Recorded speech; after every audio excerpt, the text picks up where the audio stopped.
Recording in progress. I saw a meme. I've seen this meme every day of my meme life. I don't know how long that is. As long as it's been memes, and always before that, it was just a poster, and it would always say, "This too shall pass." And it wasn't Gandalf. It was some white woman that was hanging out with Gandalf. I think he was like, "You shall not pass," and then the white woman was like, "This too shall pass." Like, no, bitch, I just said no. But anyway, I don't know why people think that's okay. That's not how problems work. Okay. When one thing passes, it's like a parade of suck. Then right behind it is another shitty thing just waiting that's worse. It's not like it gets better. Fuck you, memes. Take it, Bobby. Well, it gets better for me because joining us tonight is one of the only guys I feel comfortable replacing me eventually. He's one of the best animators in the northeastern comedy scene. Really specify that. Like at one point, it was like he's a great animator of like four people. Well, I didn't want to oversell him either. I didn't want people to think we had, He's the someone. only white, non-Japanese good animation guy. You've heard his giggles. You know who he is. We know him. We love him. He's basically the footloose of whistling at work. Ladies and gentlemen, it's Dan Brown. I get that though. As a guy who was a manager, if somebody was whistling, I'd let it go once and I'd go, "What are you, luring kids? Cut the shit." And it wasn't about you. It's just like, well, if I got to be here, I'm not going to let that guy have fun. If he whistles, everyone can whistle. I don't know why that'd be a problem, but I'd want it to be a problem. All right, the job I work at is in a warehouse, and all you hear is the droning of machines. Nobody's allowed to listen to music. Nobody's even is really supposed to talk. They do stand around talking, but it's just like I have to get through hours of this, and that's like the only way I can maintain my enthusiasm. And this man-hating lady was like, "Can you stop whistling? It's annoying." Like, I don't know, she was just angry about it. Can like, she whistle? I don't know. See, Dan, that was a woman trying to say, "Please, sir, mansplain to me how to whistle." So you're supposed to go, "Oh, I'm sorry, purty little thing," and then you just put your fingers on her cheeks and go like this, and then make her whistle. Women love that. But she wasn't pretty. She was like a monster. Dan, first of all, women don't love anything I just said. That was obviously so sarcastic. You're like, the only problem with that is not pretty. Now, if she was a dame or a broad or yeah, I'd do that, but no. All right, fine.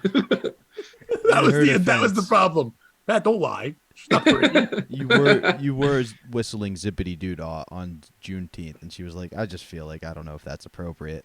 Well, I was banned like months ago, but then I just started breaking the law again because I didn't see that monster, any of that troll anymore. So it's just like I'm free, and that's when I started whistling the slave whistles. Nobody puts Dan in a corner. That's Dan, right. did you work? So you worked today, Dan? Uh-huh. Bobby, you worked today? I did. I'm barely working and I work today. Fuck Juneteenth. This is not a real holiday. Where's my day off? And again, I've worked every holiday. So. Yeah, I think that's when you usually work, right?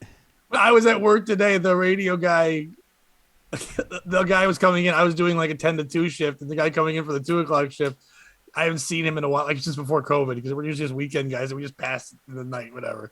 And he was just like, "Oh, how you been?" And he asked me questions and stuff. And he just goes, sometimes he has to do the traffic for the other stations too. And he just goes, "I wasn't going to do it." But then someone messaged me and said, "Remember, it's a holiday." And he goes, "Yeah, my whole life, I've never," because I'm like 60 something years old and no one's ever had to tell me to remember it's a holiday. Like, I like when new ones just pop. Like, yeah, that just usually they were always holidays. And now it's like, oh yeah, that Juneteenth traffic. My neighborhood comes alive with Juneteenth. That means you live in an awesome neighborhood. It's not even a number. Yeah, it's like a blurring of numbers. It's just like someone. It does sound like poor people math. May 10th, Juneteenth, August 10th. I'm not trying to make fun of your month. I just don't understand it. I don't understand Kwanzaa either. Go ahead, Bobby. You had to look like you were going to explain Juneteenth. Oh, no. I was just going to do, "You've lived your life like a homo in the night, sucking cock here and there, and giving conservatives fright." There we go. We nailed it. We brought it home. I got lost halfway there. Dan, I do like, have you ever read The Giver? The what? The Giver. It was a book where like they give this kid memories, he can see colors, and it's like a completely gray communist society, and he has to hold all the memories for the people. I think I did remember. I did read that a long time ago when I was going to school to be a teacher, I think. I feel like that's you at work. You're the one guy who sees through the gray monotony. You're like, wait, we can whistle.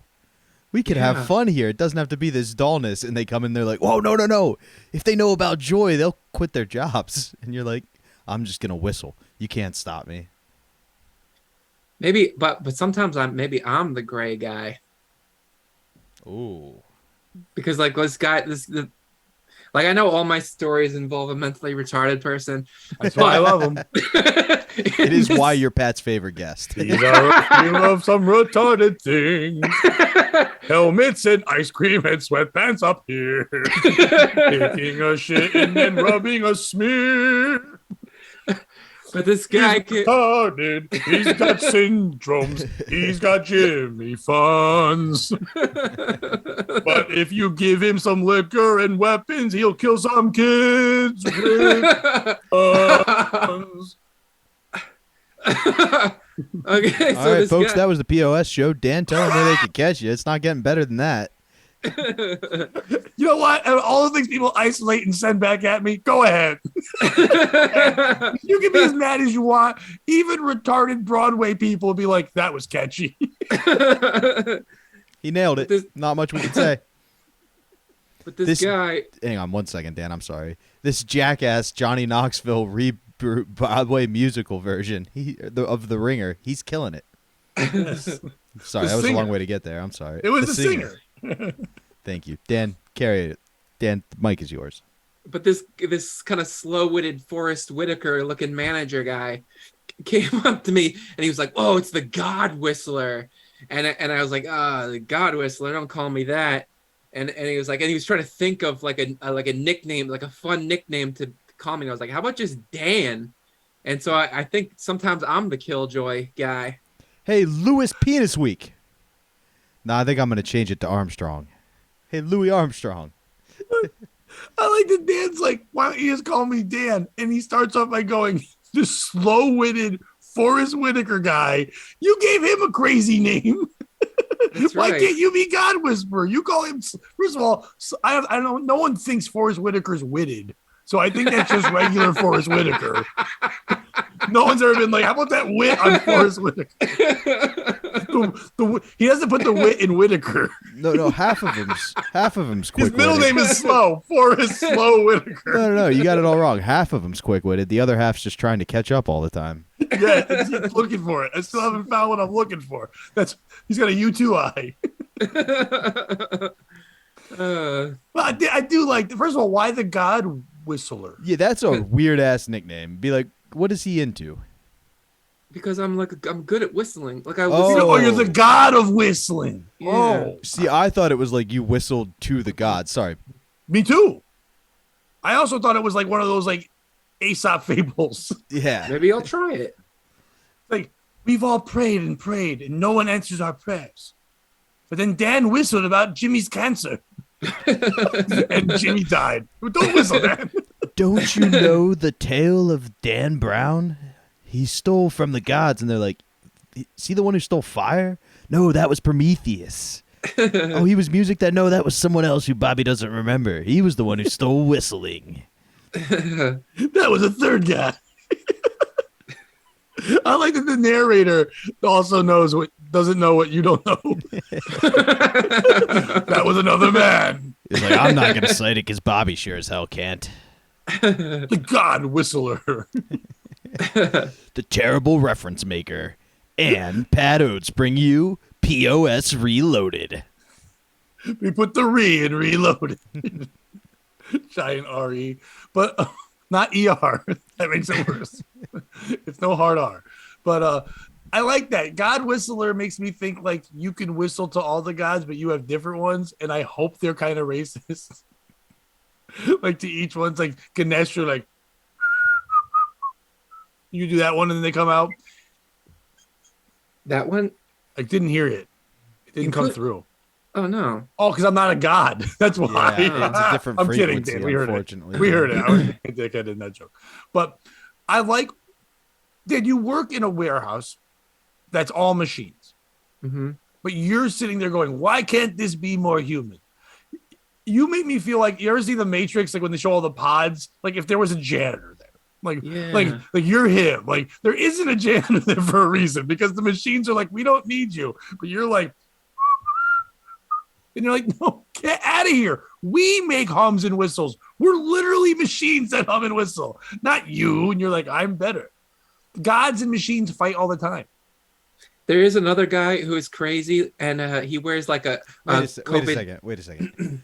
Another guy in addition to the Forrest Whitaker fellow? No, it's Dan. Okay, because the way you Both said of it, us. Dan, made it sound like you were calling yourself crazy, and I don't think that's the case. I think you're the one sane one there. Probably. But this guy, he's really crazy. Like he wears this COVID-19 mask, and it has like an insane, like, you know, like a juggalo clown face or whatever those. And he wears that to work, and sometimes he's like just chattering to himself, like, and then sometimes he'll play like an invisible flute, and I'll go, and then he'll go back to work, and then like every once in a while, just like random, Jethro Tull. yes, I know, Nice. a random Jethro Tull flute solo.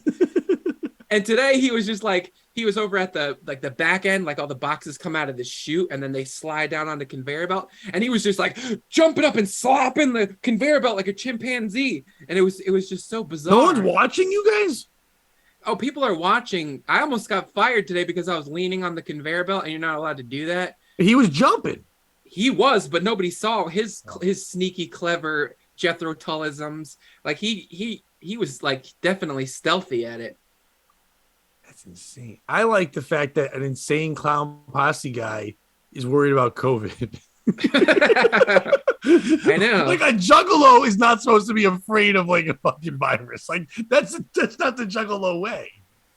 Some of my friends used to go to those Juggalo concerts, and they would always come back and tell stories about how they get like dog shit, or no, actually I don't think it was dog shit. My friend pooped in a bag and they were throwing it at people. Like that's the kind of crazy Juggalo stuff that I know about.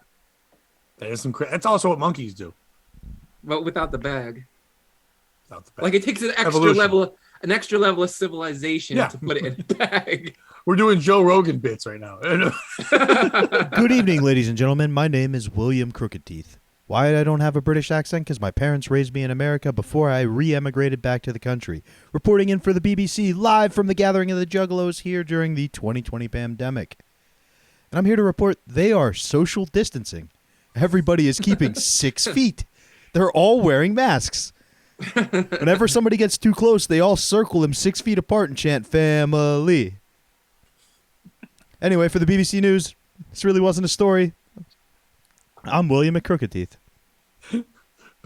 Back to you, Chester. That's my line, Chester, you son of a bitch. What I like most about Bobby's jumping in characters is that Bobby knows his own limits, and then the character explains Bobby's limits. Always, I can't do an English accent. And here's my backstory of why.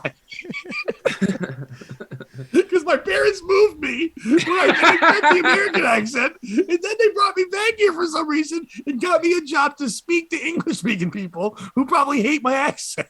I got a job here because usually English people come to America and then sell us Verizon Wireless or something. But no, I did the opposite. And now I'm a news reporter on Juggalo Distancing News. Well, Pat, imagine the egg on my face when I got hired by the BBC and they told me I was going to be their American correspondent back in the good old States. Also, why didn't Bobby just go with an English character? That's an American character. He chose English. That's kind of crazy. Back to you, wanted to say Dan. BBC. It's more fun. Yeah. Across the pond. Anyway, what were we talking about? Big ponds. Big ass stupid ponds. All right, Bobby, I have a new idea. I think finally I have an idea for merchandise for us that can't miss. Okay. It came up in a car ride on Thursday. I went up to comics. Former guest of the show, Alex Tomaselli, came with me. Funny kid. I'd never Very really spent a lot of time with him. It was a good time going to ride back and forth. Bobby, you and Alex will get along because you both partake in the weed and do your thing. So after the show, we had seen some guys, a comic I hadn't seen in a while, and he's like, I'm going to go smoke with this guy. get high, and then get myself a box of Krispy Kreme donuts, and then we'll drive home. Ooh. And I'm like, you know how to party, and that's fine. So we're going back, and we're just jamming. Dan's been in the car with me. Nonsense is my thing. You don't need a radio. We just go on it. We just like the show here, but Dan and I will have a blast just bringing up the dumbest shit. We will laugh maniacally and then look at each other like, okay, no one can say that on stage. Like that's usually the thing. So we're going back and we're joking about something and we're talking about some kind of how like woke comics will just yell if the joke's not working, just yell like Black Lives Matter or like at least put that like on their merch just so people will buy it. Because Black Lives Matter. Ah! But that's why I like Jack Black. Him and his family should be fine because Black Lives Matter. But like shit like that. So I was like, you know Jack what? White can't say that. What? Jack White can't say that. No, he can't. By the way, me and the kids, I was just going through like YouTube different things. I listened to a lot of I've been catching up on Come Town. So then I went on YouTube and you can. It's funny how people take, even though they don't put their shit on YouTube, they don't even care. But people just take even their premium ones and just put them up on YouTube. They don't give a shit. But they have best of things. And one is when they do the Jack White, where they just do that song, Seven Nation Army, where they just go, I got a small penis. And it's like 7 fucking minutes. And it's just like the stupidest thing. And even my kids are like, Dad, this is childish for children. I'm like, I don't care. And they don't stop doing it. But anyway, so we're driving back and we're talking about all this stuff. And it comes out and he said the BLM thing. He goes, they have the BLM sticker. I go, I'm going to make a sticker that says BLDM. And then people just look at it and go, no, it can't. It can't mean that, does it? And he goes, dude, he starts laughing. He goes, I like the part where the guy thinks about what it means. Yeah. He's explaining it. And I go, yeah, because, and he goes, it means Black lives don't matter. I go, No. or does it? Means I go, they or does it? definitely matter. Or that's what I'm saying about it. It can mean either one. You can sell it to everybody. You can give, if you don't think they matter, it means don't. If you think they do, it means do. If you mean definitely, then yes. Damn matter, whatever you think it means, we can sell these. Just BLDM. But then, so you can put it on your car and it doesn't look crazy. You make it look like one of those stickers when you climb a mountain. You know, those like the white ones with like a black circle on it. It just says BL. We could sell millions.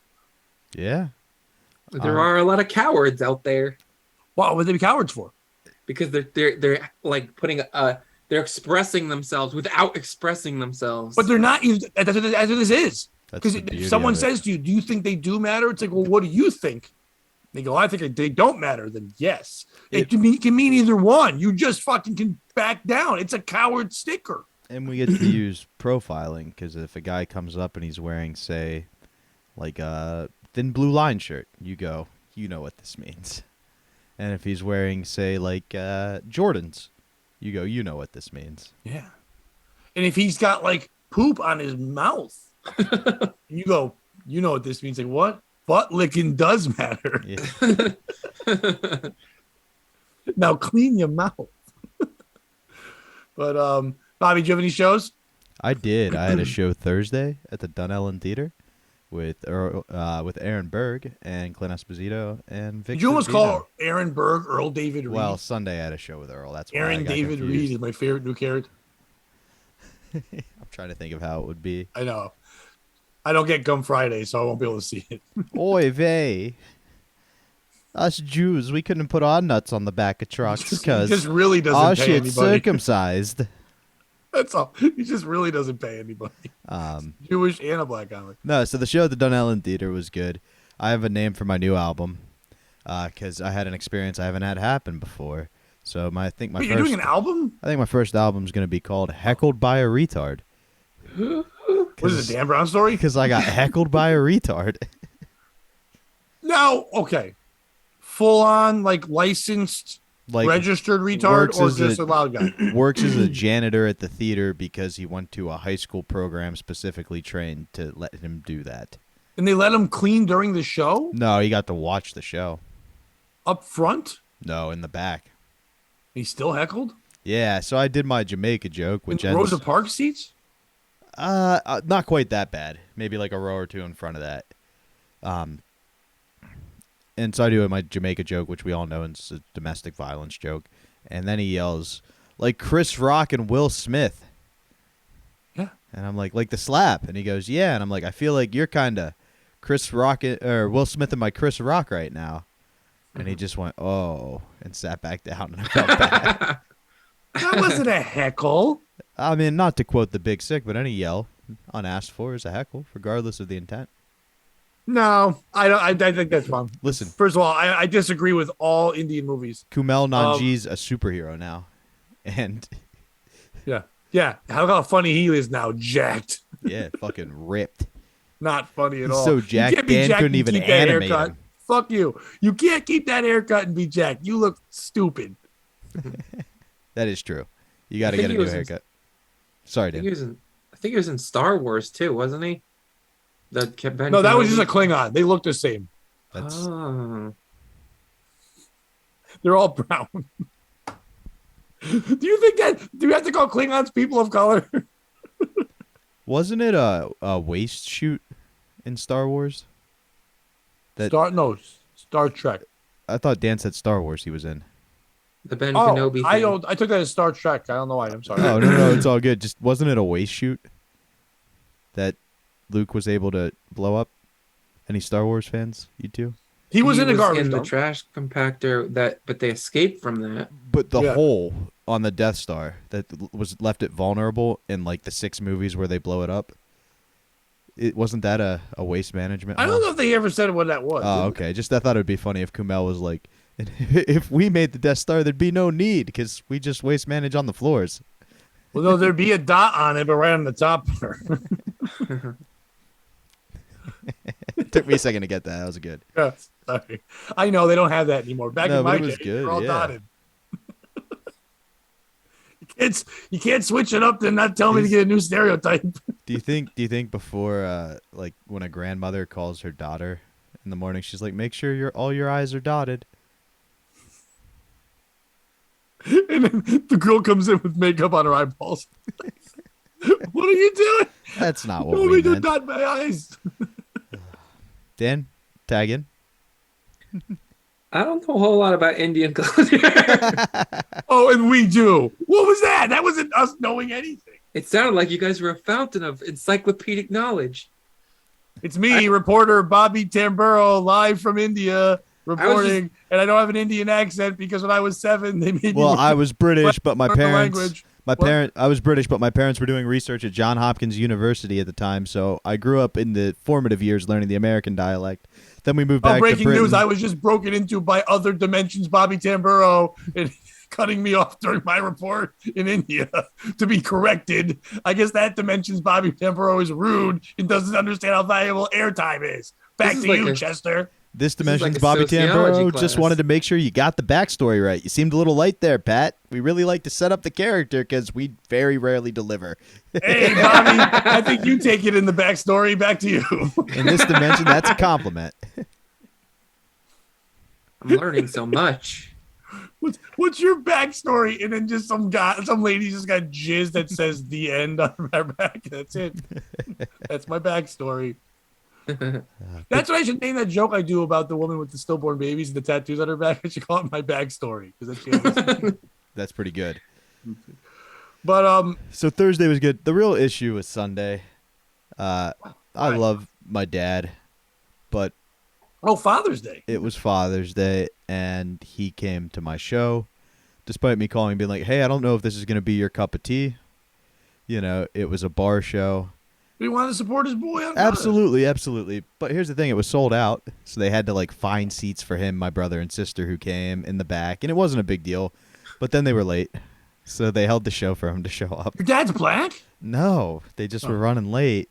And I thought you comedy were- shows never start on time, particularly Earl's comedy shows. Took Dan a second to get that one. I was like, wait, Bobby's dad. Oh, never mind. No, I thought he was gonna say that they turned his dad away, and then he had to sadly No, go so home hang on. Father's Day. It gets to that point. So my dad goes to park the car. My brother and sister go to run in. They're like, "Hey, they said it's sold out, so we're just gonna head home." I'm like, "That's fine, but just so you know, they like made 3 seats for you guys. So tell them you're 2 of the 3 they made a seat for." So they go in. I do my set. It goes fine. I do have a joke where I'm like, "Yeah, for my Father's Day, I couldn't afford a gift, so he came to see me do comedy. It's kind of like the little drummer boy." Only the little drummer boy wasn't a 30-year-old autistic still living in Jesus' basement. So this is a much sadder story. That was the hardest my dad laughed. Back there. That was the hardest my dad laughed. But then Earl How much did. time did you get to do in front of your dad? I did 20.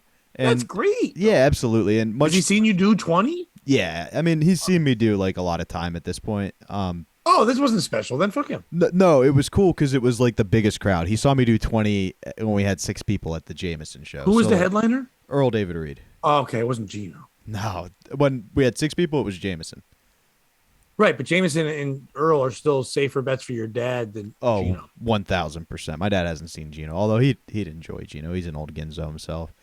But then Earl did like 2 hours, which was crazy. That said, the only people in the room who were ready for it to be over were my brother, sister, and dad, because they'd seen him before. So they're like, let's get out of here. But everybody else, he killed for 2 hours. It was like some Central Pennsylvania Chappelle bullshit. I will say the coolest thing, though, is normally when you introduce him, he comes out, you give him a good intro, and he goes, give it up for my good friend, what's his name? But because my dad wasn't there, he was like, give it up for my good friend Bobby, and like gave me a hug. And I knew he did it because it was like, hey, I know your dad's here. I want to make you look good in front of him. So I thought that was pretty cool. Or maybe he thought your dad was racist and was like, this will piss him off. No, he did not read the room, though. He did a couple of things where he was like waiting for some applause, and that room was like, nah, we disagree. I watched that happen on Thursday at Comics. Dan's been there for those shows, and the bringer people are like, this will connect. And then they just stand there and they're like, no, this will not connect. There's a female comic on the show. She's newer. She was funny. She's like, if she's 5 feet tall, she's 5 feet tall. She might be 4'11", tiny little thing. And but she's from Boston and Italian, and she has both accents. And she sounds like she's this tiny little thing who sounds like less irritable, but still irritable Fran Drescher. You know what I mean? Like that, like that shit. She went up and did that. For I love Black Hawk. Kinda like, but she was fine. She was funny enough. She was one of the funnier ones on it. And she was a sweetheart of a person or whatever. But I went on after because of the voice. Some people were just like laughing still.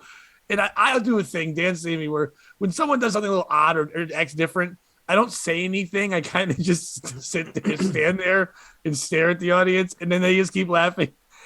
So I was like sitting there like, and I'm trying to catch myself because her family was like sitting right up front. They're all 5 feet tall. They all look just like her. I can see her parents or sister or whatever. And I'm kind of just like, I was like, do I go for something? Do I say something? I just paused and I was like, whew, that voice will make your dick soft. And half the crowd's like, and someone laughing. And the father goes, like upset. I go, would you rather me have a boner? He goes, never mind. Fine. So I saved it well, at least. But it was fun. It was a fun show to do. Whatever. It was good. Ladies and gentlemen, give it up for Jorzy Short in attendance tonight. But it was fine. It was one or two people that were just brutal and annoying to deal with. One guy was like so drunk that I was like, are you okay? He was standing there, mouth agape in the green room. And I go, are you all right? He goes, huh? I go, are you all right? He goes, well, you keep asking me that. I'm like, yeah, because you keep being drunk. Visibly intoxicated. Because he said, when do I go on stage? Frank prints a lineup out, right? So if you're on the show, like it always goes me first, then Frank, and then like the person that brought me. So it's either Dan or Alex or, anyone, Dave Hintz or whoever. And then all the bringer comics. And so it was those three. They're separated too. And then it was like this, it was one other comic. And then it was this guy. It goes by like DJ Diaz Panda or some shit. Which, by the way, he goes, I'm just going to go by Coco Diaz. I'm like, what? No. He goes, yeah. I love Joey Diaz. I'm basically like Joey Diaz. I also don't have any jokes, and I just tell it like it is. I go, please don't be Coco Diaz at a bringer show. I go, I'm sorry if he's your hero, but he's not even that good. He's like, whatever. He's just not. Get a famous friend, then you can do theaters. It's like, but anyway, so I point to the lineup, and I go, you're not allowed to come into the green room until you're the comic before you was on stage because of like COVID, because it's small, whatever. We try to keep everybody in the back of the club. Because except for, comics has one of the greatest rules of all of comedy. What? I said because comics has one of the greatest rules of any rooms in comedy. You're only allowed in the green room when you're the next comedian up. Well, that not on a weekend, just on contests and big No, things. but it's so great because at all these contests I've done, it just gets loud. Everybody's nervous. There's a weird energy, so you force people out of that room and you give a space where it's like, get you ready. You're up next.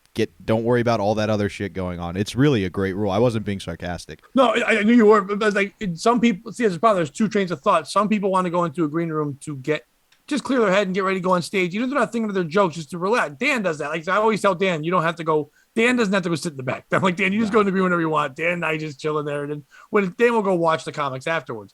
But like some people like to go in there and just fucking tell you everything about them and think it's like an audition for them to you about their life. And it's just like, I want to think about my joke. Then I scold them. I've had a comic, Dan, when we went to that Think Floyd show, it didn't happen. Remember that Pops Theron, whatever his name is, that guy? Mm-hmm. He was telling me that, I don't know if you were listening, but he was telling me first time I met you, you were rude to people in comics in the green room because like these comics were just asking all these questions and talking a lot. And you told them to get out of the room and not bother the headliner who was there earlier. I go, it's not rude. That's the way you should be. Maybe you're an idiot for thinking it's rude. He goes, I just didn't like the way you were doing that. I go, I don't care. And I still don't. Like, and he's like, okay, but I learned that now from booking shows. I go, no, you didn't because you're bringing it up. You thought I was going to say sorry or some shit. Fuck off. But anyway, so this guy, I show the lineup. Then it says one other guy, Josh's name, and then him. And he goes, when do I go? I go, when you see this guy's name, when his name is called, you go into the green. And he goes, I don't know. He points to Alex. He goes, are you that guy? And I go, no, that's Alex. Don't worry about Alex. He goes, when does that guy go? He needs to know. I go, he know. And Alex is like, yeah, please leave me out of this. Yeah, don't loop me in with your drunk bullshit. Yeah, and Alex is like, I'm fine. And I go, but if you need to know, and this is my fault because I'm not drunk and I haven't drank in so long, I forget drunk mind. So I'm like, it's Alex, then this guy Josh, then you. And he goes, so Josh, now it's me. Like, no, it's on the page. When you hear, he goes, who's that guy? He has super long black hair. When you see that guy, he goes, where do I see him? Where is he? He'll be on stage. He goes, where's Frank? I need to talk to Frank. I go, Frank's on stage right now. He goes, the show started? I go, it's been going I just got off stage. It's been going for 20 minutes. And he goes, so when do I go? I'm like, holy shit, just go in the back. I'll grab you. I like how show business is just last call at the bar. Yeah. It's all it fucking is. And then when he did go on stage, he was just mumbling. And I don't know what he was saying. But Alex was in the green room and he stayed there most of the time. And he just goes, oh, I'm going to go watch this guy. And then he ran to the back. Because earlier, Alex was trying to be nice. The guy was like, the guy goes to Alex. He goes, I walk in, he's saying something. He goes, no, I'm good, man. I'm good. And then he just goes, I go, what was he talking to you? Because he walked out of the room. He goes, he's real drunk, but he doesn't realize he is. And if he wasn't drunk, I think he was trying to like have me invest in websites. He goes, and all I said to him was, if you weren't really drunk and maybe dressed better, I would listen to your pitch. It's like, that's nice. So then when he came off stage, he just made noise for 5 minutes. It didn't really make any sense. And he goes to Alex, he goes, what do you think? And he goes, you should drink less or maybe not. And he goes, but what about the crowd? He goes, they reacted. Walked out all happy. I'm like, dude, he handled it. He goes, and you said that perfectly because I wanted to be like, fuck out of here. They reacted. But it was what it was. And then I just did a bunch of radio on Saturday and Monday. But then my Father's Day was fantastic. I hadn't seen my kids a couple weeks. They've been working so much. So I got to hang out with them. I went to my sister and her husband, my brother-in-law. They have a baby that's a little over 1. So this is his like first. Yes, he had a Father's Day last year, but this is his first. My kid can walk around and acknowledge it, and it's cool Father's Day. Yeah, you got the paternity test a week ago. My ago. nephew was there. Yeah, it was fun. My dad was there, and it was a good time. And then like my sister's mother-in-law, who's got like tubes in her nose, and then me and my kids were like quietly making jokes about it. And the one funny part was they have this big couch on their patio. And it's a couch I had to put. The last couch I put together at Big Lots before I lost my job. Not there specifically, but I felt like a car salesman. I'm like, I know that. I know the make and model of that one. Then they had an Alexa, and so I was like, and it wasn't playing music. And the Alexa was right next to the mother with the oxygen tank. My son goes, "Where's the music?" I go, "Oh, you just gotta plug it back into her nose." It's like I want to go do that. Because if it starts playing music out of her other nostril, that'd be awesome. Be sick. But it was a lot of fun. Then today I did radio too because I get to be on the radio when people want days off. That your experience with your mother-in-law, is it? It's not my mother-in-law. Your brother's mother-in-law who had My the oxygen? sister's mother, my brother-in-law's mother. Your brother-in-law's mother. I'm sorry, I was thinking wrong family. My apologies. But No worries. you know how they start pornos, and like they have the actress and the actor or whoever's in the scene come out and they talk to them and they're like, "See, they're real people and they're okay with what's about to happen."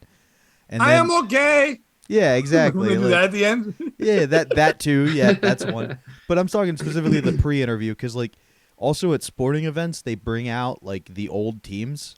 So before the Bears game, they'll be like, "And today we're honoring the 1980 Bears," and they have like all the old people with all their injuries. There's like one guy wandering. They should bring out old porn stars like that before the video shoot and be like, "And today's shoot's honoring Sarah J. and." I'm sorry, but I'm just laughing at the fact that you can do that without the women. You just have gay porn stars, and they're still the 1980 Bears. It's like Dude, you're eons ahead of me because that would be the porn. You just call it the 1980 Bears. it's Rusty Bottoms. Comes out, and he's like, I don't do the Jizz. Super Bowl shuffle. I do the. I think his name is just Jizz. Only you can prevent blue balls. Oh yeah, it's got to be a lot of that. Smokecock the bear. All the other bears. It's sucking time in the penis bowl. Hey, yogurt, put it in my boo boo. Winnie the Pooh hole. Like, there's so many good bears. You think who's madder about that? Fat gays to be called a bear, or bears to be like, what? I fuck bitches. I don't fuck other dudes. Why are you calling us that? I don't just think love either it. party would be offended. Who's more mad, a bear or a scaredy cat? Otters are just pleased as punch. Honestly, Yes. Goats, dude, Oh yeah. greatest of all time. twinks should be really angry. That's not an animal. No, but it's a classification, and literally, Oh, it's I was like, what the fuck animal is no, a twink? no, but like a Twinkie. Like literally, all it is like you are a vessel that's going to be filled with jizz. Like Oh, wait, you is are Is that what that called means? a thin, tart, sweet little morsel that's just ready to be filled with That's jizz. not why they're called that, is it? Yeah, you're like a young, cute, hot vessel that's just hollow and ready to be filled with my Oh, I cream thought it was filling. like a little twinkle, like Twinkerbell. Their No, skin is all spungy. yeah, nice and young and able to rejuvenate. Their asshole can take a good stretching. They're brought to you by Hostess. Yeah, you can perform a nuclear holocaust on their ass and they'll still survive. It comes cream filled and you eat it? What? No. Like, Fat guys love it? Like, I don't understand why that's a. because Do fat guys love Twinks? No. It's a hot young thing that's just an empty thing ready to not just be hot. filled up with jizz. Wait, why do you think Twinkies are hot? No, like it's a young, tasty snack. Like would be where they drew it from. Stop this. Don't you ever. We've said every word but one on this show, you and I. Never say the phrase hot, tasty snack at me seriously ever fucking again. But like, I'm just trying to educate No. you on where the words came from. No, not on Juneteenth. There's some bear there. He's like, look at that 18-year-old. It's a hot, tasty snack. Just That's our ready new to be merch. filled with our cream filling. Bobby, that's our new merch. Stick figures with our heads on it. It just says hot, tasty snack. When did like the Jabba the Hutt tongue become an indicator for what sexy is? Today? What?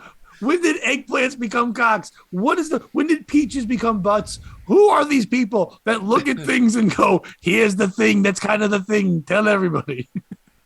I don't know. There must be a panel. You think it is? You think it's a democracy, Dan? You don't think it's a monarchy? I like that there's not one man ruling it all. There's like an Illuminati of just like fucking innuendos. Dude, we get lots of nicknames from snacks. Like that's where they came up with cuties. They're like, it's a tiny thing ready to just be torn apart and eaten. This is the second podcast in a row that you focused on cuties, I thought and then brought up the fruit and the child. What is a cutie? it's a It's tiny Little Man orange. with Oranges, and it's also Bobby's favorite movie. Netflix produced porn, child porn.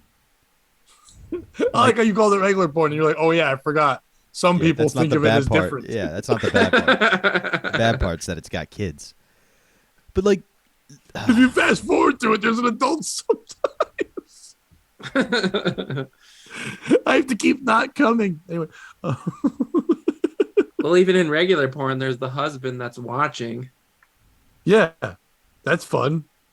Listen, as a performer, I need that. Like, I need to know there's someone in the audience. I've done shows for one person. You even in the middle of it, you look and go, "You get it?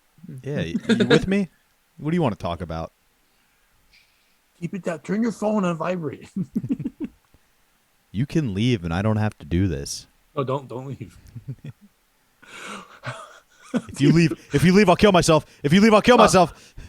Bobby, there needs to be a cuckold porn where the cuckold is a heckler, Oh, jeez. where he's just bear. And the guy in the middle goes, "If you think you know what you're doing, you come up here and do it." And he's like, and he goes up there, and they light him right away. No. She's not into it. There was back in the e-fuck days. There was like they were banging some porn stars in a frat house, and the frat bros all heckled them until they quit. And it's just like a dude with half hard being like, "Fuck you guys, I'll fight you," and it's like a whole room full of frat bros. Don't frat boys like shove things up each other's butts Some as a test of manhood? I heard that's what Did you hear SAE about does. that thing in the news recently? No. I forget what school it was, but this fucking frat boy was fucking hazing this 19-year-old kid, and he started he forced him like a ton of beer, right? And then forced him to drink an entire liter of vodka, like straight poured on his throat. And he now can't speak and he's blind. Wow. Yeah, and they're like suing him. It was just like he turned him blind and quiet by poisoning him with booze. Damn. The whole fraternity thing has to stop. Like that's I don't know why colleges still allow that. It's not, you don't need a group of dudes having secrets. Okay. Listen, I'm fine with women having sororities. Frats have to go. Dudes with secrets is not a thing. That's an old white man saying that. Dudes with secrets, no mas. I had the hiccup, so I tuned out for a second. But I was in a fraternity in college. We were the engineers, architects, and scientists, so we were really cool. But we lived next to SAE, and they did what I think you're describing, which is they held a pledge down and just forced them to chug a bunch of cock. Cock? Yeah. This wasn't cock. Cock won't make you blind. This guy lost his ability to see and speak. That's a lot Like, of I rape. almost pulled it up as a POS story, That's but I was like, this is too That's a depressing. lot of rape. Cock won't make you blind. That's an old wives' tale. That old wife who was looking the other way while she's telling it because she's blind from all that cock. Jimmy, if you keep blowing that guy, you're going to go blind. And he'll never leave. Some dude in college was telling me that people would in college would stick funnels up their butts and pour alcohol into it because they get drunk faster. And I was just like, what the hell is wrong with the old way? I don't know if they're just telling me because I was dumb enough to believe it. But No, it's a thing. I've seen it. really? On my rugby team, there were people that wanted to do that. They wouldn't go straight funnel. They had a hose too. And then they would put the hose in the butt and then hold it up and then pour it. And then like so there was always a guy who knew like the levels. He's like, "Oh, it's clogged." And he'd move his arm this way, it would pour back. I'm like, why do you know the science of it? And then the guy who was having it go in his butt, he would burp once in a while. And I don't know if it was fake or not, but it was pretty funny. But you're not getting any, right? He's like, that's not how the body works. It's not going back into your bloodstream. You're just gonna poop it out. And you're like, this is 2000. You can just fuck a dude if you want to be gay. No, it was before 2000. This is You couldn't do that. this Nope. is questionable, so I get it why we're doing this Yep. then. In a It's few the years, only way you you can just could be be. gay. Yeah, no, you can't. And you had to like say it had to be a pink funnel, so you knew it was a lady. And they say there were no signs that there was pedophilia in Hollywood, but there was a whole like 80s to 2000 where it was like the whole sense of humor was just being gay to your friends and getting them to tap out, essentially. Or as I call it, Will Ferrell movies. Yeah, like, ooh, I'm gonna kiss you. Oh, don't Let's just kiss me. I'm make gonna out. kiss Me you and back. Sacha Yeah. Baron Cohen will make out and race cars. Yeah, it's a little weird. It's more than a little weird. I was gonna read a story, but I think it might not be appropriate for Juneteenth. No, it actually might be. You ready for our first POS story? Hell yeah. Father of teen who fell from amusement park ride says son's death is being swept under the rug. Author is Selim Algar. Unless that. The father of a Missouri teen who died after plunging from an Orlando amusement park ride in March said his son's death is being swept under the rug by park operators because he's black.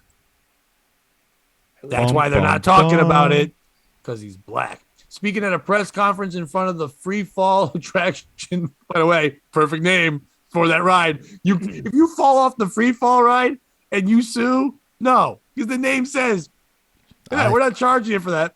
And you're suing for what? And what happened? Yeah. Sounds like you free fell to me, bitch. So you weren't sure the guy would fall.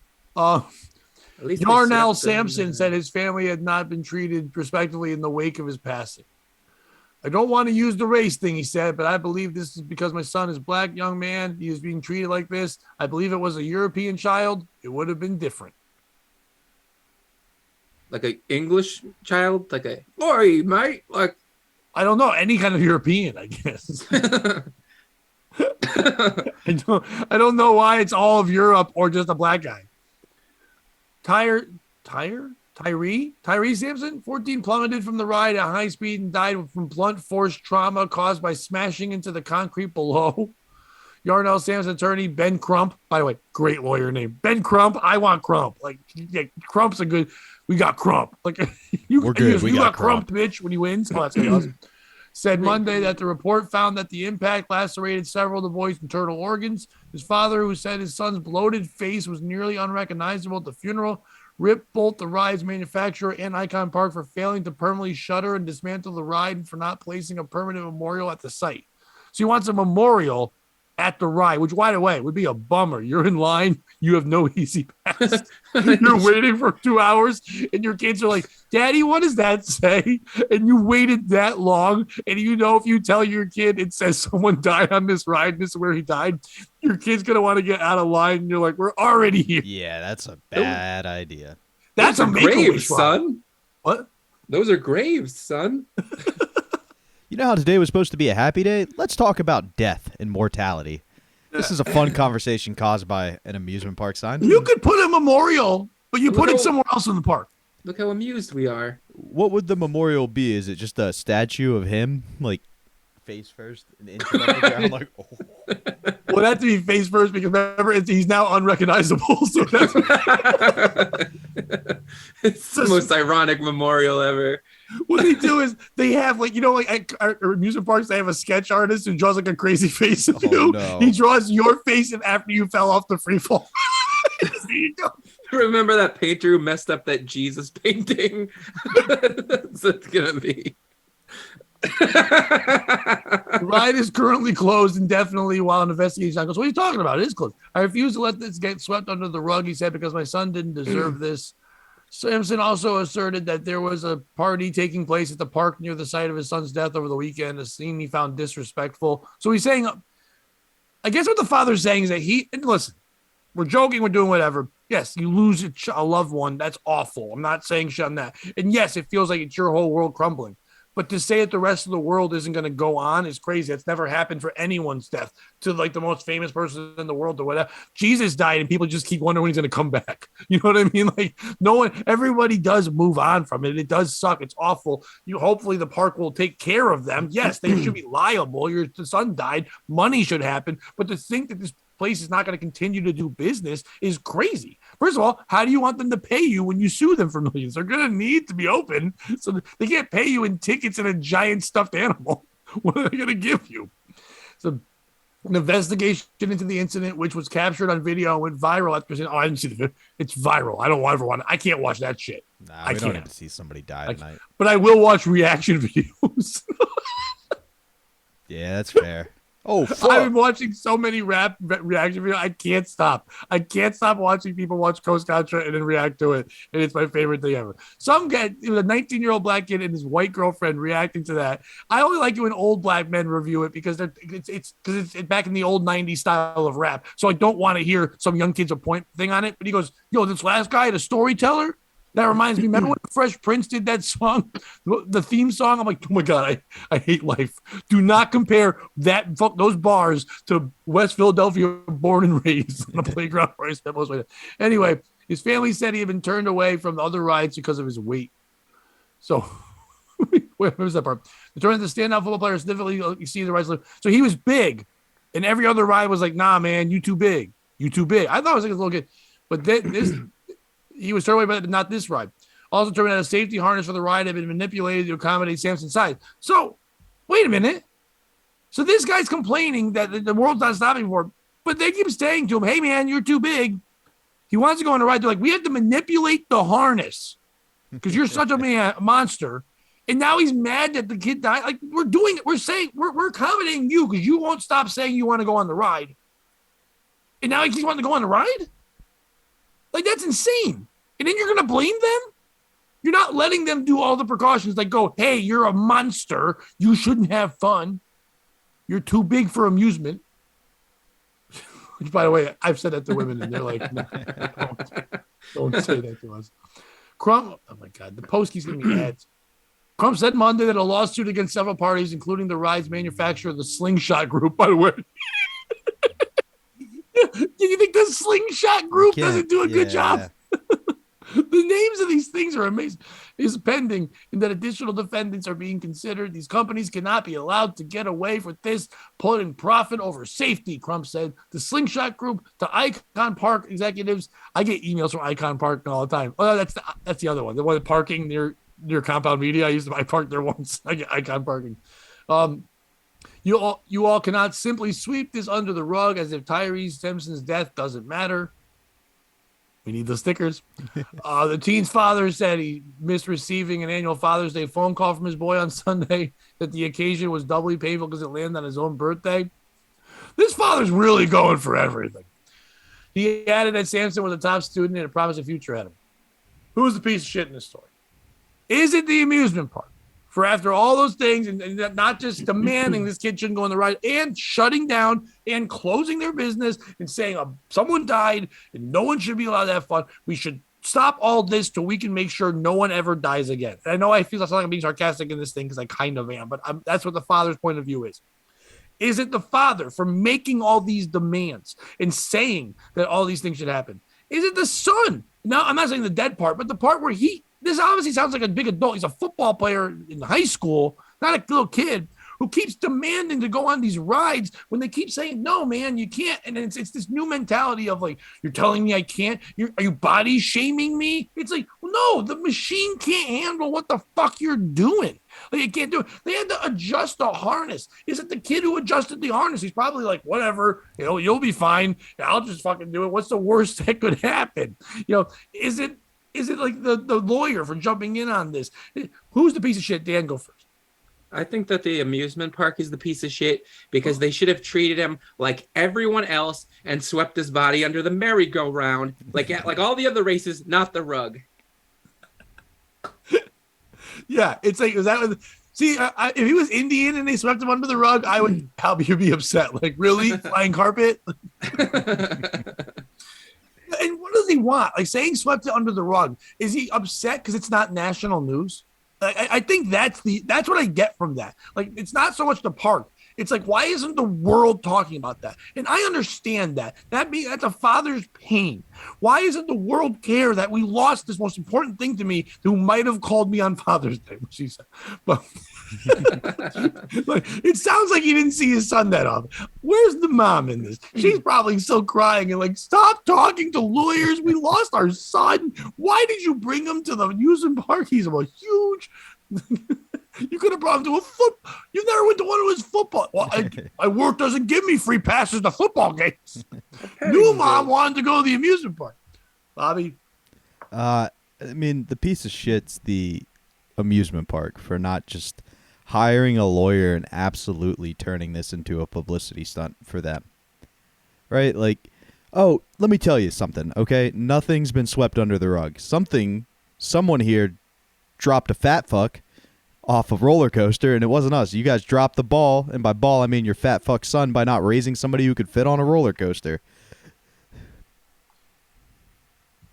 I like what you're doing, but we know an amusement park can't say anything because then they'd be destroyed. Yeah, I get that to some extent, but like Wendy's, right? And you got to be careful. Like, do you really want publicity? Because it's going to be a lot of people making fun of your son for falling out of a roller coaster. You know what I mean? Like, you got to be careful what kind of publicity you ask for here. See, what I would do if I was the amusement park lawyer, I would suggest to them that for every ticket sold to that ride, $1 goes to Uvalde. Ooh. We're going to help other children who died and kind of say, like, it will call it the Tyree Crump, whatever his name was, Tyree Park, a memorial. They're like, why tie it to Uvalde? Because no one cares about your fucking boy who fell off a thing, but people care about this. So they'll donate more money and we'll put it towards that. And you can't argue. You can go, why is the money going to me? It's like, what do you mean? It's going to families that lost their loved ones. You're suing us. You're getting that money. We're going to help other families. Do you think there's a PR department for like all of amusement parks? And they're like, hey, they're janitors, Bobby. Hey, call in. Department. I thought you were going to say that $1 goes toward a corn dog. That's all the father wanted. He's like, we were going to get a corn dog. He had my wallet. Just keep on tickets. You're trying to lift up a pancake boy and get a wallet out of it.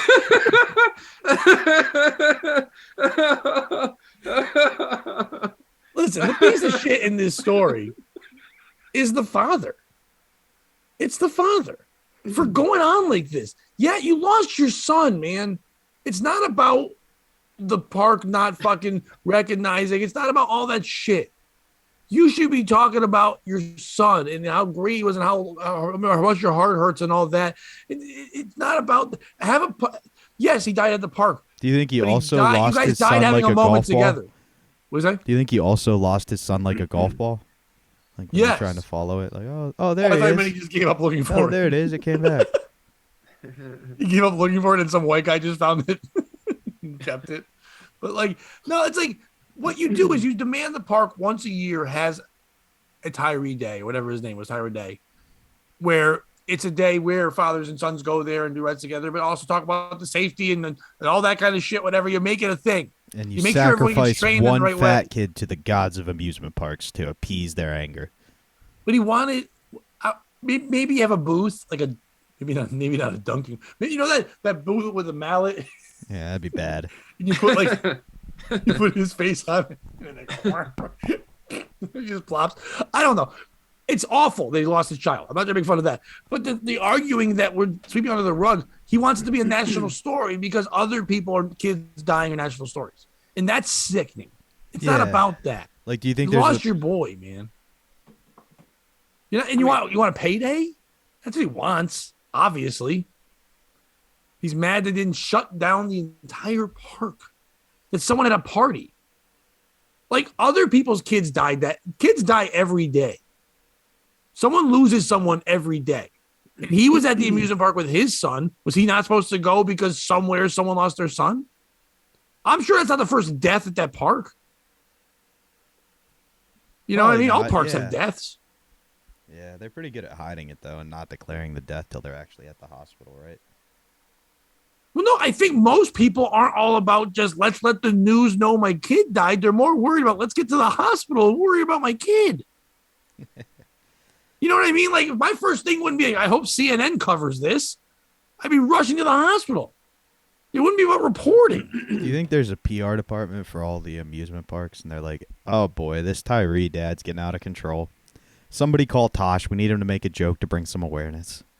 I thought you were going to say someone called, what was that white kid who shot people? Oh, shit. No. Dylan Ruth is who you're thinking of. No. Yes, Dylan Ruth. No, someone called Daniel Tosh because he did that one about the other kid who lost his head at the amusement park. There's that. Well, whose joke is it? Is it Shane Moss is, I think maybe, but he's like on the roller coaster. He's like on a roller coaster. And he read the story about like basically the thing came down and punted a kid's head off. Or is that That's Tosh, I think. that's Tasha? Yeah, They he both have kicked it jokes like a that. football. And he's like, what an awful way. When someone asks you, when you have a broken leg, you're a cast. I was like, how'd you break your leg? He's like, I punted a kid's head off. He's on his legs. Yes, I'm sorry. I want to make clear that I feel terrible for that family. Losing a loved one is awful. But my God, you're screaming in the news that you're not getting your just due. Just fucking grieve, man. Just worry about it. It's all these pictures of the kid. Well, they don't show that he was big. He was bigger than doorways. This is a big boy. This is like Blindside level boy. What was his name? Oh, and that's it. They even go more into it. Everything's lined up great for him to be great. He was talented. He could rap. He was a magician. Fucking Bobby. good. Fucking good. Right, Dan? Yeah, this guy probably would have. He was dating this woman that used to date Bob. Ooh, for my next trick, watch me make my face disappear. I call this trick emotionally scarring an amusement park full of children. How do you pronounce Tyre? Tyree, I think. Tyree? Okay, so Tyree Sampson. That's the Isn't kid's that name? Tyre. Yes. I thought it was It's- Tyre. I thought you need two E's for Tyree. It's the Tyree Sampson Memorial Day here at the park. The first 100 guests in get the free Kerplunk game to take home with them.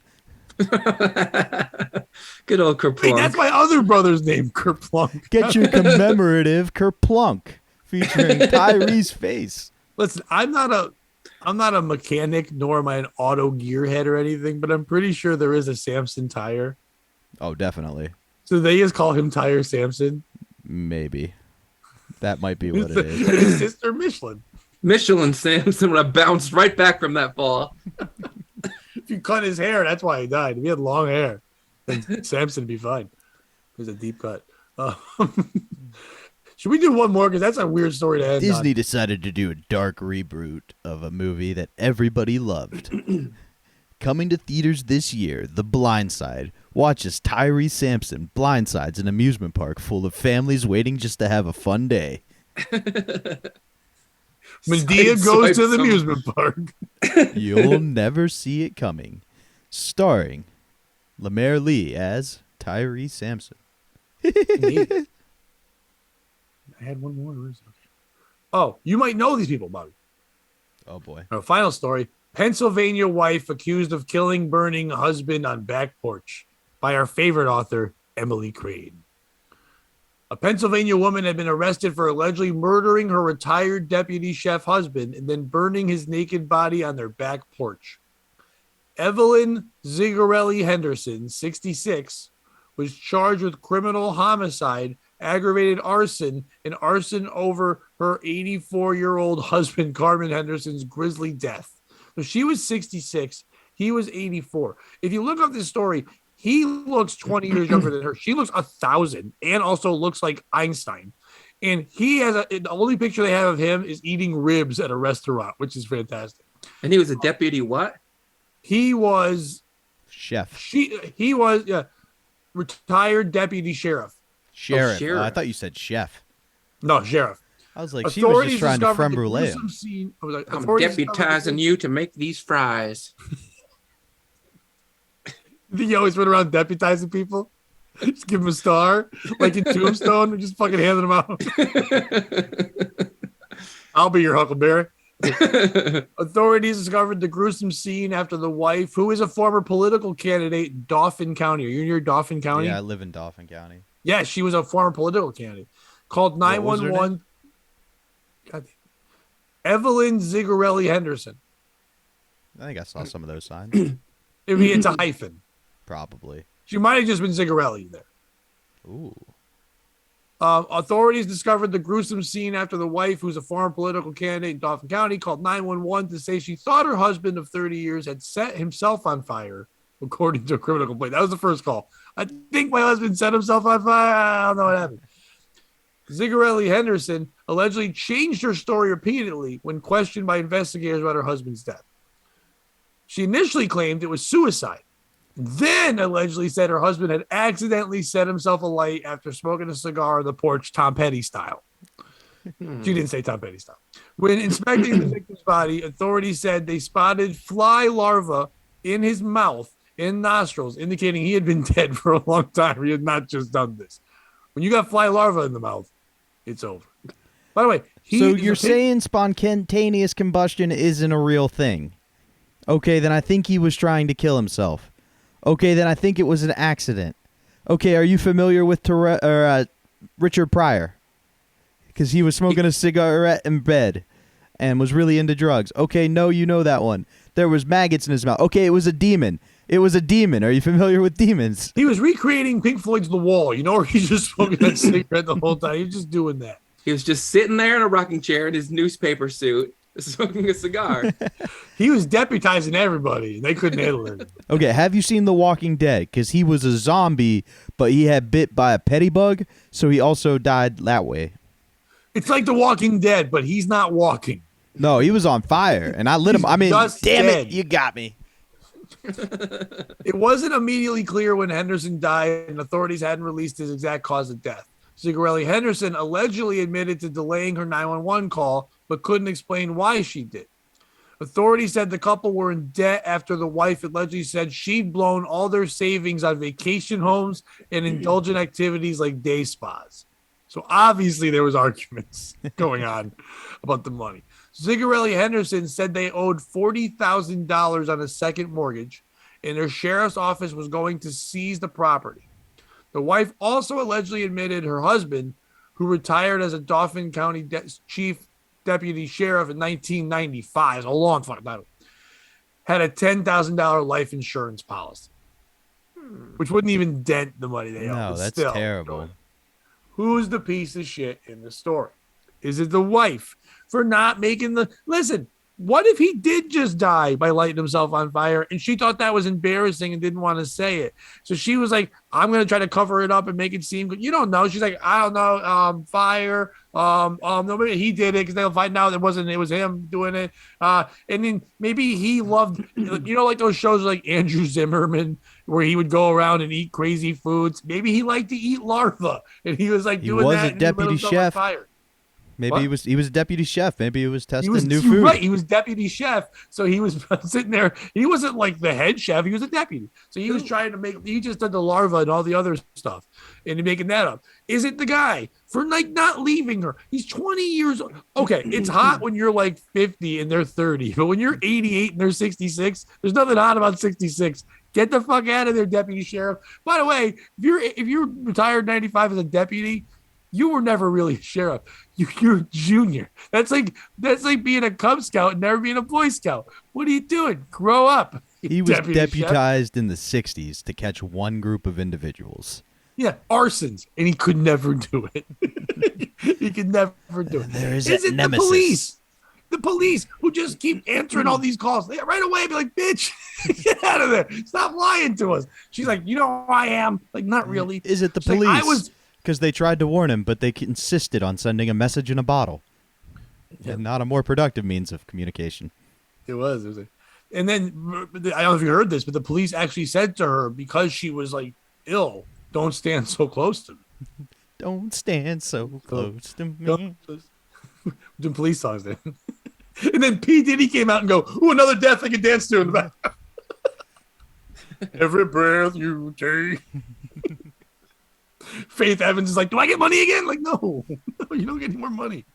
But, or is it the police for dealing with that? Or is it this newspaper? This is the story. The story's good, but this should be. This is one of those stories I never want to read about. I just want to one day be out of things to watch on Netflix and then see this documentary. You know what I mean? That's what you want to see, like that making the murderer. It was just her, and you have to figure it out. Now I know how it ends. I'm like, oh. Episode 6 has larva in the mouth. And episode 2 is like his deputy days. I don't want to see that. Who's the piece of shit? Bobby, go first. So she fucked up. It's the wife. Yeah. And the reason why she fucked up is anybody over the age of 40 who lives in central Pennsylvania is a volunteer firefighter.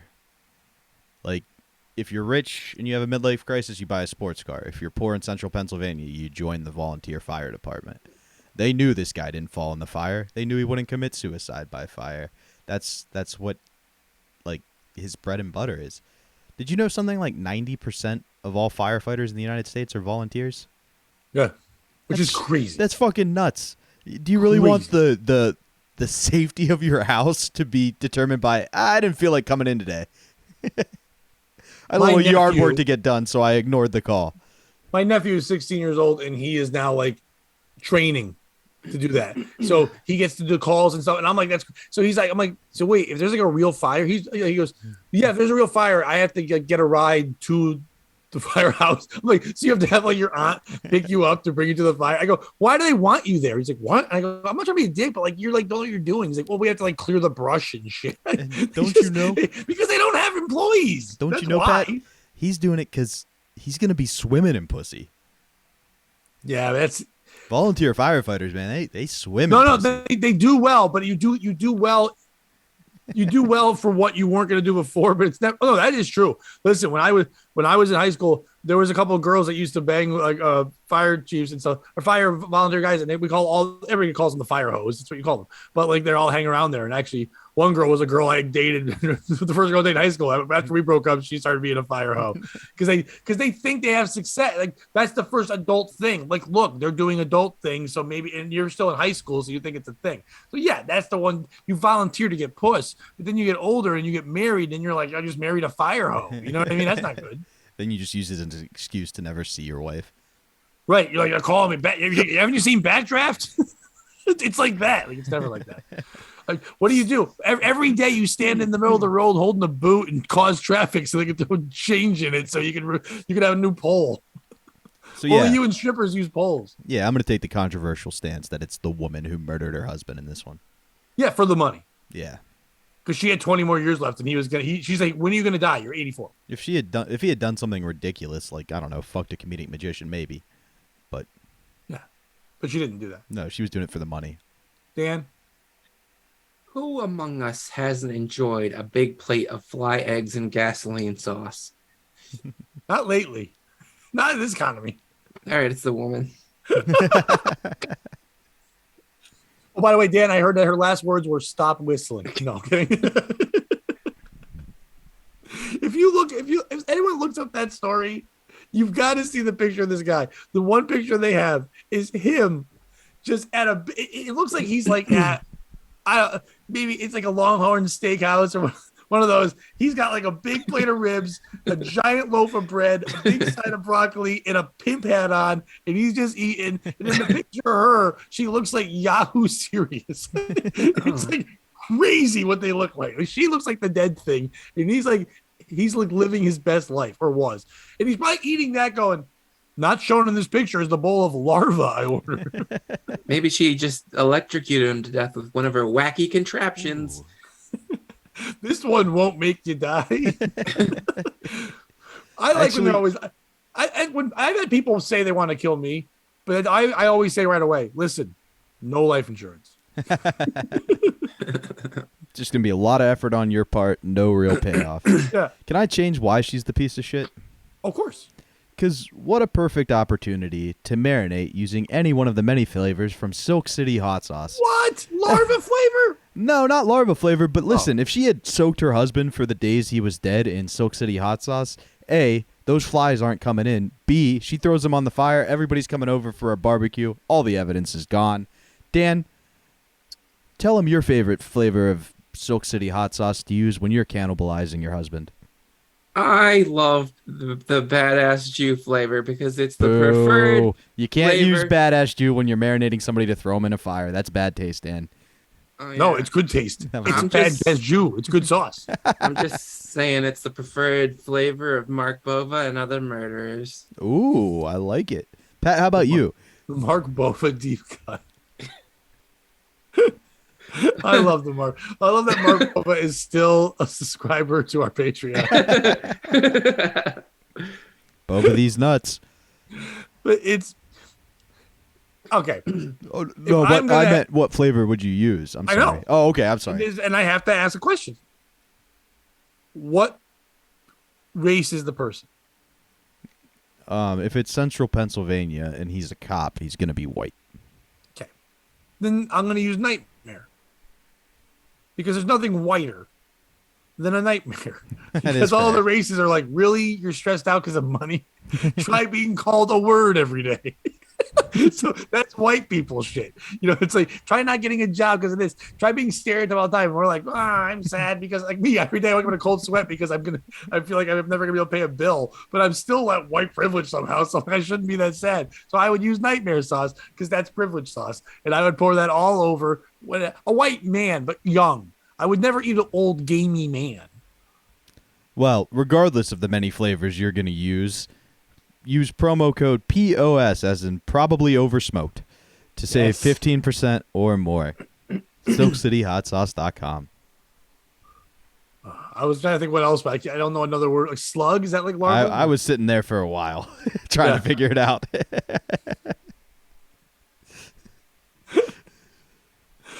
Or POS stand for please.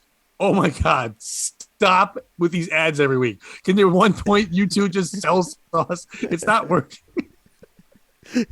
It's not working no matter how we do it, Jeff. Listen, for people that just listen to this all the time and then go, is this even a real company? For real, go to SilkCityHotSauce.com. Jeff is amazing. Their sauces are incredible. The ingredients they use, it's a real story. He's just so great that we've taken so many liberties that it's almost got to the point where we don't even really do an ad. It's become like a bit we do. 100%. But they're amazing people, and their sauces are awesome, and it will help you in the summertime with the barbecue and all that stuff. You can add it to anything. I added a little bit of the Aztec attack to some potato salad that was a little bland the other day, and it was fucking amazing. It steps that shit up. Yeah, take that. White people know how to jazz up potato salad now, thanks to Silk City Hot Sauce. Yeah, that's what you do, Jeff. For next year's Juneteenth, you have a sale. For all the white people say, I'm sorry that when you come to a white person's barbecue, it's bland. And you hand them all Silk City Hot Sauce so they have something to put on the bland-ass food so they don't have to eat tuna salad sandwiches. It helps out. Juneteenth for your Juneteenth. That's your new saying. Aztec Attack was actually the code they used in Uvalde, Texas. We got an Aztec attack going on over at this school here. We got a woo going on. Repeat, do not engage. Make sure you just sit in your car. Operation Let Them All Die. And then like that. So, and then the operator's wife hears that and goes, see, they got engaged and we won't.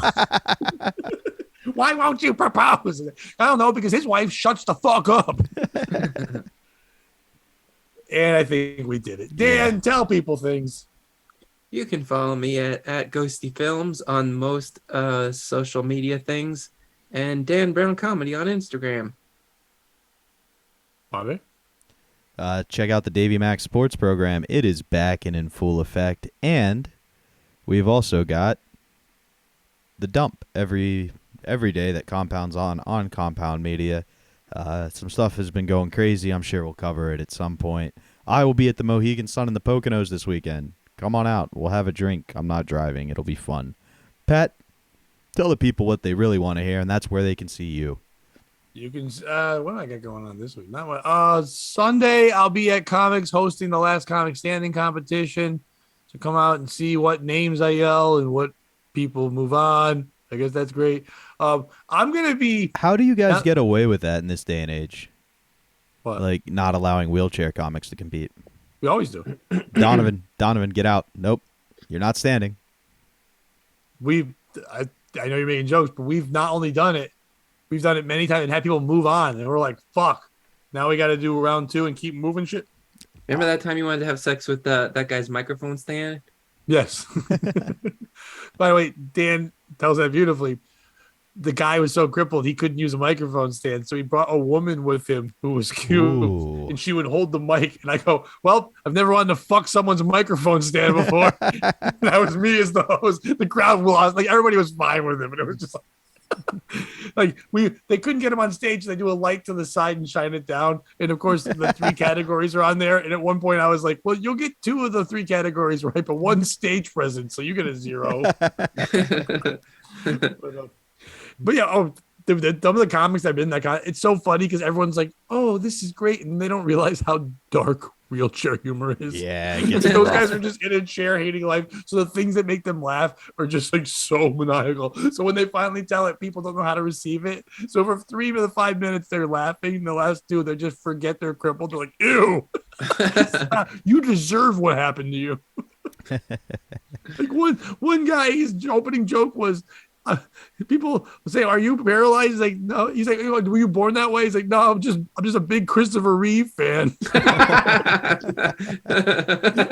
I'd be cackling and no one else would, and I'd be like, "Get it?" This guy's a killer. Yeah. Well, at least from the waist down. Not But, like yeah, the bed sores for him, but he's a killer. Yeah, bed sores. So, Pat, in addition to letting wheelchair people perform, where else are you going to be? Well, no, this is the thing, because now I've had to take a bunch of different radio things and be like, "Hey, I need more work," whatever. As of right now, July 9th, I will be for WPLR hosting fireworks in the town next to me. Ooh. So if you're anywhere near Orange, Connecticut and want to hear how I pull off talking to white trash who watch fireworks, it won't be on the air, but I will have a microphone and I will be dealing with humans. So I think if there's a video out there in the world you want to get, it's me hosting fireworks. Go see that. The fireworks won't be happening afterwards. It might. Who knows? It'd be so. Oh, so that was the last part. Before we go, so on the show there was also there was a. We have all kinds of people on the show. There was a transgender person on the show, and they were great. They had a really funny joke. She had a big purse. And then she came out, she goes, "I have props." And I was like, "Oh," and she goes, "I know. My biggest worry is that I'm going to pull out the wrong prop to it and not do it in the right order." And I was like, "Listen, no one knows the order, but you're good." I calmed her down. But when she went up, I was kind of like, "Oh, what's this going to be?" I'm kind of like, listen, clearly no one, even God, can tell you what to do. So just do your thing. And believe me, I'm not sitting there going, "She's not funny because she's transgender." I don't do that. Once you're a comic to me, and you're trying to do things. I'm thinking she's not going to be funny because she's doing props. Like that's your issue. It's not the trend. That was the thing I was judging against. Yeah. But it was great. She's like, "When you're like this, you need to use more makeup than other women." So my concealer, or she goes like, "Oh, my foundation is that." And she pulled out a bucket of spackle, and I laughed my ass. I think that was very. She had a huge bucket. She's like, "That's what I use for my face." So, but then. After that was done, the crowd's like doing that. They're cheering because she brought some people and they were laughing, but others were cheering for her existence, if you will. You know what I mean? Like that, like, yeah, we're supposed to, like that. So I walked out and I just started doing that back at them. And I was just like, yeah. And I just in my head, I don't know why, but like my kids will always yell, like what kids yell now on like TikTok and everything, whenever something that, like, ironically, like that, "Let's go," like that, "Let's go." So I just start yelling at the audience, "Let's go, let's go." I'm screaming, so they're screaming back. And one guy in the front row starts to yell that. And as he's yelling it, he's drunk and lost in the moment. I noticed for the first time he's missing 3 teeth. Oh, like, no. right in the front of his mouth. And he's going, "Let's go." And I go, "To the dentist." And the crowd got quiet. I can yell a quick one in underneath. He's like, "What?" I go, "You got no teeth. I can hear you whistling your let's goes." He goes, "That was messed up." I go, "Yeah, whatever. Here's your next guy." There's a comedian in New Jersey who's a ventriloquist. And his final act, his name's Gemini, right? And his final act's a penis puppet. He should combine his act with her act, and she would be unstoppable. Yes. And my final thing is, it's my penis. Hey, remember when I was attached to you? Those were I gotta make like a tree and leave. When you used to be through me, you were attached to my loins. We used to piss in one bathroom, now we use another one again. Remember when we used to fuck? Jesus. Remember when we used to talk? Go behind the docks and fuck. Those were the gays. I'm 2 for 2. Come on. And if you can't beat them. Oh, real quick, get on our Patreon, because if we get about 1,000 subscribers, I can keep living inside. All right, go ahead. If you can't join them, beat them. Check out Dan's animations, and don't be a piece of shit.